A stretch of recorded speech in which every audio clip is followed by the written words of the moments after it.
अस्सलाम वालेकुम dear students, आप देख रहे हैं सैयद अली अकेडमी। और आज की इस वीडियो के अंदर हम क्लासिफिकेशन ऑफ कोऑर्डिनेट्स का जिक्र करने वाले हैं कि कोऑर्डिनेट्स को जो है कितने ग्रुप्स में डिवाइड किया हुआ है। तो सबसे पहले हम देखते हैं यहाँ पर कि लिखा हुआ है according to recent classification chordates are classified in two groups. Chordates को हमने दो ग्रुप्स में रखा हुआ है। अब यहाँ इन्होंने इनको जो है लिखा हुआ है, एक को इनवर्टिब्रेट कोऑर्डिनेट और दूसरे को वर्टिब्रेट लिखा हुआ है, यानी कि जिसके अंदर वर्टिब्रल कॉलम मौजूद नहीं होता और जिनके अंदर वर्टिब्रल कॉलम प्रेजेंट आ जाता है। तो इस बेसिस पर इन्होंने यहाँ पर क्लासिफिकेशन को दिखाया हुआ है।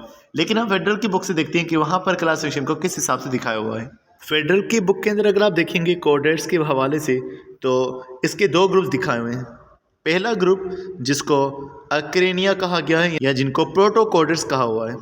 अक्रेनिया यानी कि जो दिमाग होता है उसके ऊपर कोई बॉक्स यानी क्रेनियल बॉक्स मौजूद नहीं होता, कोई हड्डी वगैरह मौजूद नहीं होती, इसलिए इनको अक्रेनिया यानी कि विदाउट क्रेनियल बॉक्स कहा जाएगा। या जो है प्रोटो कोऑर्डिनेट्स यानी कि शुरुआती कोऑर्डिनेट्स कहा जाएगा। अब इसके दो ग्रुप्स आ जाते हैं, जैसे एक यूरो कोऑर्डिनेटा और दूसरे हो जाते हैं सेफेलो कोऑर्डिनेटा। फिर आगे बात करते हैं तो जो क्रेनिएटा है जिनको इन्होंने वर्टिब्रेटा कहा हुआ है, जिनके अंदर क्रेनियम बॉक्स मौजूद है, इसके अंदर जो ग्रुप आ जाएगा वो वर्टिब्रेटा का ग्रुप आ जाएगा। अब इसके अंदर दो क्लासेस हो गई, एक क्लास जिसको हम अगंथा कह रहे हैं और दूसरा क्लास जो है इसको ग्नेथोस्टोमेटा कह रहे हैं। फिर उसके बाद जो है ये तमाम क्लासेस हमारे पास आ जाएगी, जिसके अंदर कार्टिलेजियस फिशेज हैं, जिसके अंदर बोनी फिशेज हैं, एम्फीबियन है, रेप्टाइल्स है, एव्स है, मेमल्स, ये फिर सारे जो है ग्नेथोस्टोमेटा के अंदर आ जाएंगे। तो ये है एक बेसिक सी क्लासिफिकेशन जिसको हम लोग जिक्र करने वाले हैं। तो सबसे पहले प्रोटो कोऑर्डिनेट्स के हवाले से जिक्र करें तो लिखा हुआ है द इनवर्टिब्रेट कोऑर्डिनेट lack a head and backbone that is defining structure of the vertebrates. They are classified into two sub phyla. यानी प्रोटो कोऑर्डिनेट्स वो हैं जिनके अंदर हेड भी मौजूद नहीं होता और वर्टिब्रल कॉलम यानी कि बैकबोन भी मौजूद नहीं होती, जो कि आमतौर पर वर्टिब्रेट्स के अंदर मौजूद होती है। इसके दो ग्रुप्स यूरो कोऑर्डिनेट्स और सेफेलो कोऑर्डिनेट्स।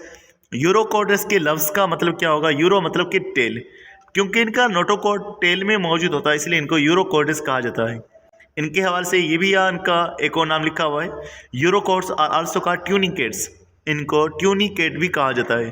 ट्यूनिकेट क्यों कहा जाता है? क्योंकि इनकी बॉडी के ऊपर एक कवरिंग मौजूद होती है जिसको ट्यूनिक कहा जाता है। तो यही लिखा हुआ है because their body is enclosed in a sac called tunic. They are all marine, ये सारे मरीन होते हैं एंड मोस्टली सी सेल, ज़्यादातर ये जो है पानी में मौजूद होते हैं। The tunic is provided with two openings, इसके दो सुराख होते हैं, an incurrent or buccal siphon and an excurrent or atrial siphon. दो जगह हैं, एक से पानी दाखिल होगा, एक से पानी चला जाएगा, और ये दो जगहों के नाम लिखे हुए हैं, जैसे कि एक हो गया इनकरेंट साइफोन या जिसको बकल साइफोन कह रहे हैं, और दूसरा जो पानी को निकालेगा उसे कहेंगे एक्सकरेंट या एटीरियल साइफोन। लार्वा इज मोटल, यानी कि ये सिर्फ अपनी शुरुआती स्टेज के अंदर मोटल मोबल होते हैं एंड शो कोऑर्डिनेट कैरेक्टरिस्टिक्स, और इनके अंदर लार्वल स्टेज के अंदर जो है कोऑर्डिनेट कैरेक्टरिस्टिक्स होंगी, यानी नोटोकॉर्ड प्रेजेंट होगा, और उसके अलावा फ्रिंजियल ग्रिल्सिस मौजूद होंगे, नर्व कॉर्ड मौजूद होगा, ये इनके अंदर कैरेक्टरिस्टिक्स मौजूद होंगे। अब इसकी एग्जांपल्स लिखी हुई है जैसे हार्डमेनिया और उसके अलावा सीडिया। आगे जिक्र करते हैं सेफेलोकोडेट्स के हवाले से। The small fish like cephalochordate spend most of its time half buried in the sandy sea bottom. तो ये जो है आमतौर पर सेफेलोकोडेट्स फिश के जैसे नज़र आते हैं, और उनकी ज़िंदगी का जो आधा वक्त है वो पानी के अंदर, रेत के अंदर जो है दफन होकर के गुजर जाता है। Filtering tiny food particle from the water, और ये छान रहे होते हैं फूड के पार्टिकल्स वाटर में से। और इनको जो है सेफेलोकोडेट्स इसलिए कहा गया है क्योंकि सेफेलो का मतलब था हेड, यानी कि इनका नोटोकॉर्ड हेड तक जो है वो फैला हुआ होता है। अब इसकी एग्जांपल यहाँ पर लिखी हुई है एम्फियोक्सिस, जो कि आप यहाँ पर देख सकते हैं। अब ग्रुप वर्टिब्रेटा का जिक्र करें तो लिखा हुआ है in the vertebrate notochord is usually replaced during replacement bye backbone और वर्टिब्रल कॉलम। तो वर्टिब्रेट्स के अंदर जो है नोटोकॉर्ड जो है आगे चल करके वर्टिब्रल कॉलम या बैकबोन में तब्दील हो जाता है।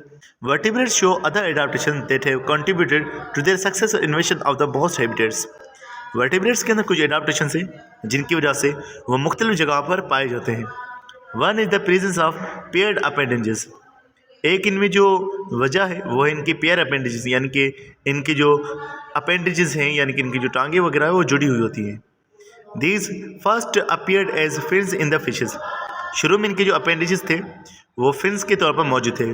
जैसे अगर मछली होती है तो मछली के ऊपर कुछ अलग से स्ट्रक्चर्स होते हैं फिन्स के, जो उनको तैरने में मदद करते हैं। फिर वो जो है चेंज हो गए इनकी अपेंडिजेस के अंदर, यानी कि इनकी टांगे और हाथों के अंदर।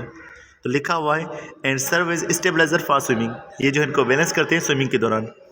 Over millions of years, some fins were modified by natural selection into legs that allowed animals to crawl into dry land and later into wings that allowed some to take to the air. तो यही जो है हम लोग बात कर रहे थे कि सालों के बाद ये फिन्स चेंज हो गए टांगों के अंदर, जिसकी वजह से वो ज़मीन पर चलने लगे, या ये जो है आगे चल करके चेंज हो गए विंग्स के अंदर, जिनकी वजह से ये उड़ने लग गए। Another adaptation is an increase in size and complexity of their brain and sensory structures. दूसरी इनकी सक्सेसफुल होने की वजह इनके अंदर मौजूद ब्रेन की साइज़ का इंक्रीज होना और सेंसरी स्ट्रक्चर्स का ज़्यादा होना है। अब हम इसकी क्लास सेक्शन को इंशाल्लाह नेक्स्ट वीडियो के अंदर हम जिक्र करेंगे। तो डियर स्टूडेंट, आज की बस इतना। नेक्स्ट वीडियो के अंदर हम इंशाल्लाह नेक्स्ट टॉपिक को जिक्र करेंगे। तो मिलते हैं नेक्स्ट वीडियो में। बहुत सारा ख्याल रखिएगा। अस्सलाम वालेकुम।